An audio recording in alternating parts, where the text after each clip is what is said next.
Hi there, this is Ranjit, and in this video let's have a look at the Samsung Galaxy M32. And I didn't cover some of the earlier M series device, so many of you were annoyed, so I'm trying to cover this one. And now we know the pricing of this M32 because it was announced on Amazon, and here as you can see the 464 is for about 15,000 and the 6128 is for 17,000. So quite a bit of premium, I would say, considering the specs. And here if you look at it, the big thing about this device is the AMOLED screen they are giving. I think so that's the trump card on this one. Apart from that, it's just average specs. So definitely I would say that Samsung premium you're going to pay for this device. And here it says that it has that a full HD plus super AMOLED screen. Good thing is that it's a 90 Hz one that we are getting, and it's pretty bright actually in this price range. 800 nits it can go, so that's the big thing. And we have that quad camera setup, 64 megapixel it says main, 8 megapixel then again that 22 megapixel rubbish depth and macro that we have. So let's open this up, and guys this will be available via Amazon India, so I'll leave the links because I feel the processor is the Mediatek G80 on this one. That's an improvement, I would say, from the Exynos 9611 that Samsung used to love.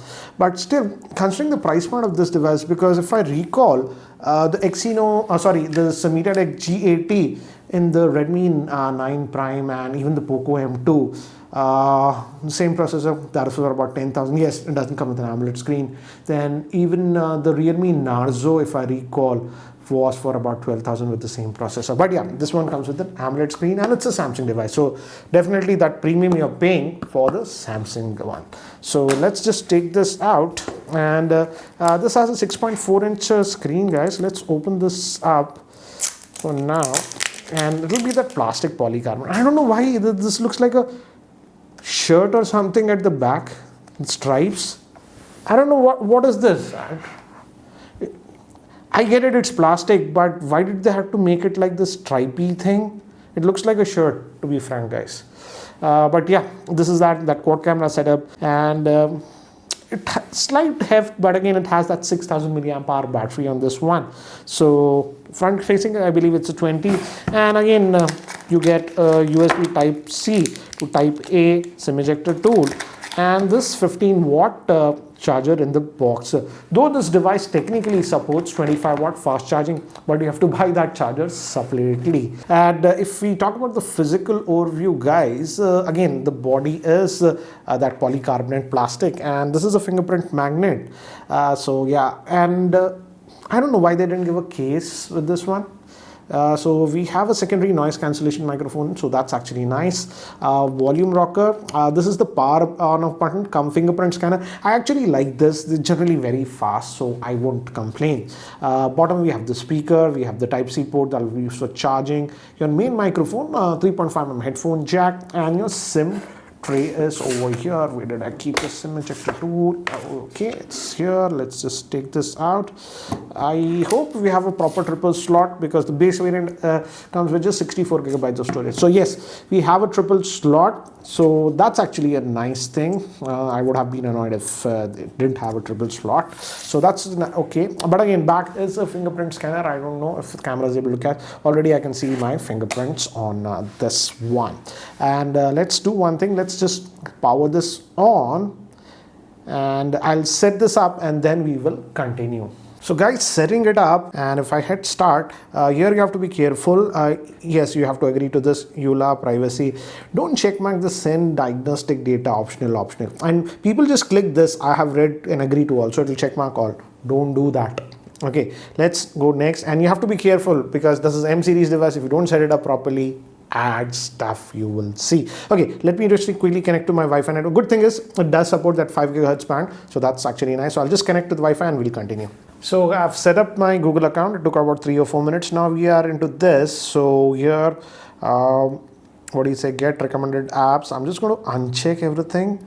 I don't want the smart tutor. Maybe yeah, so I'll just remove that. Essential app, you can't do anything, so it's going to install. And here you can add your Samsung account, but I won't be adding it, guys. But if you want to use Samsung Pay, if this one has Samsung Pay, you will have to use it. So I'm not going to do that, and I'm going to skip that because and it says you're done. So let's see, because in earlier M series devices it used to add a lot of junk here. Okay, now it started experimental service. So here you have to be careful, otherwise you'll get ads and stuff. See, many people just do this, they just hit this agree button, because obviously that is the common sense thing you will do. But if you do that, you are indirectly agreeing to all this, and it will start installing a lot of junk, show you ads and lock screen and stuff. So click here. And now you can uncheck this. Sneaky way, I would say. So I'm just going to remove all this.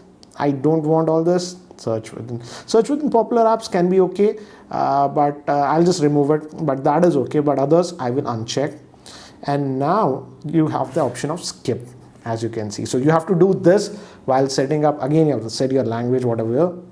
Do that. So this is the procedure, and we are not done. It says allow. This is by default check mark. So remove this also. So these are those, and I'm just gonna hit skip there. Okay, my age is whatever. I'm just gonna enter there. So again, there is a recommendation thing that will come. See here, again it will try to install all this junk, so remove it. So this is the sad thing that I'm seeing on the M series and even some of the A series. If you don't set it up properly the first time, you will continue to see a lot of junkware. So be careful and use this as a template whenever you're setting up a new M series or A series device, guys. It's a lot less on the A series, but this is a lot on the M series ones. So guys, I have set up the smartphone, so let's have a closer look at the same. And guys, I have to say, when I just set it up, and it is still downloading some stuff, and it was actually pretty laggy. Maybe it's just updating the apps in the background, but I did notice quite a bit of stutters here. It is reduced now. It's been 5 minutes, so it looks like it's on the edge, guys. And this is using that 90 hertz refresh rate. Good thing is that it's an AMOLED screen, so it's pretty bright and vibrant screen, but that minus, as you can see, stutter. See, if you notice that slight stutter, I am noticing with this one as of now. Maybe after it finish all these updates it will be better, but as of now, yes. But if you go over here, we have quite a bit of bloatware and junkware that is pre-installed. As you can see, you can uninstall quite a bit of stuff, but as you can see, this whole pane is almost filled with junkware, I would say.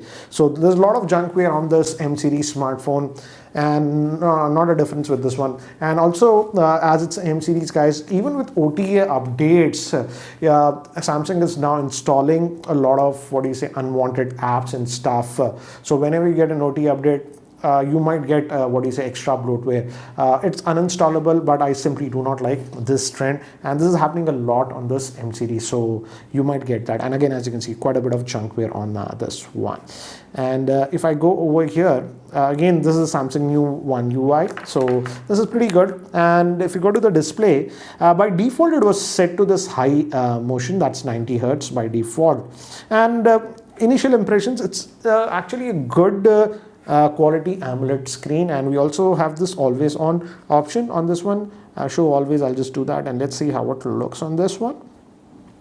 And if I press here, why is it not activating? Oh, you have to do one more setting, I think. So it's always like that. Again, you notice that minor lag. That's the thing that I'm noticing with this one.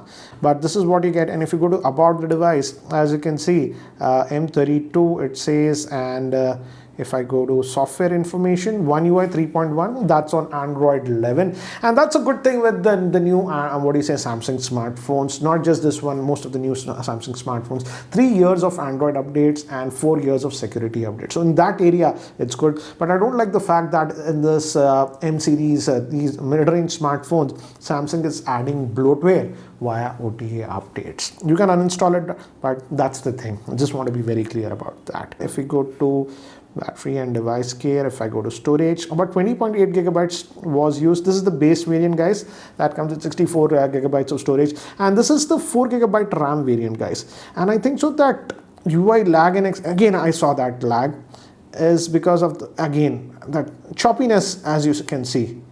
So if you're going with this one, better to go with that at least at 6GB variant. But I feel the pricing with the 6GB RAM variant is just not that good. Samsung is charging quite a bit of a premium. And at this price point, they should have gone with the Helio G80 SOC in my frank opinion. So yeah, that's what I'm noticing. I hope this lag reduces after some time. So that's what it is. And with that 64GB, almost 20GB is sort of used. So roughly you're just getting about 44GB for your usage. Let's look at the fingerprint scanner. And it's fast. You have to press it, guys, but as you can see, it's fast. So no issues with the fingerprint scanner. Now let's also look at the camera on this one. Again, that always on is coming now, activated as if. Let me show you. Yeah, so you have that always on display on this one, and battery shouldn't be a problem. It's just having a 6000 milliamp hour battery, so that would be good. But again, guys, G80 is not a super powerful processor. It'll do daily stuff fine, I would say, but if you're sort of a very heavy gamer, or let's say if you multitask heavily and stuff, then it's I'll get it very right. It's not a very powerful processor. It's a decent processor, but not a pretty powerful processor. Now let's look at the camera on this one. It should have the standard interface. So yeah, it has the photo, it says typical Samsung interface, tap to focus, and this is that ultra wide that we are having. So it goes pretty wide, and that 64 megapixel also has digital zoom, guys, 2x, 4x. I won't go over 4x, guys. I even have 10x because obviously it's a digital zoom. And if I go over here more, let's see the modes that it has. So it has night mode, even that macro mode, because that 2 megapixel depth and macro, it has that. And if I go back to the photo, portrait mode we have obviously, and front facing is supposed to be 20 megapixel. And just like other Samsung phones, you can go a little bit wide. And we also have the portrait mode and all those things. So let me do one thing. Let me actually show you some quick samples that I've taken with this one. These were shot with a rear facing camera, and as expected in outdoor conditions, it's good. As you can see, vibrancy is there, but when you move to ultra wide, the color differentiate. This is the regular shot, and this was that ultra wide. Now moving to human subjects, I like the skin tones that were produced with this one. This was in the portrait bokeh mode. You have to move closer to the subject in the bokeh mode. As you can see, ultra wide, again, the color miss is there. Now these were taken in indoor conditions, and here also I felt it did a decent job. This was ultra wide. Now in artificial lighting in my office, and again, as you can see, the shots came out good. In portrait mode, yes, you have to go closer, but it produced pictures better than I expected. Ultra wide again is a miss, I would say. Now moving to front facing camera, I feel the front facing camera performance is good outdoors. This was in the portrait mode, and even in indoor artificial lighting, I feel it did a good job. So guys, that's it for now for the unboxing and first look at the Samsung Galaxy M32 smartphone. So what do you guys think about this one? I feel the big good thing is that this one has a good AMOLED screen. The screen quality is good, I would say, but at this price point, they put the Helio G80 SOC. They should have gone with the G90. So definitely you're paying that Samsung premium for this smartphone. But anyways, what do you guys think about the same? Do let me know in the comment section below. I'll leave the links of Amazon. It's going to be sold in India by Amazon. So do check out that. Anyways, guys, if you're still not subscribed to the YouTube channel, hit that subscribe button. And guys, take care. Catch you later.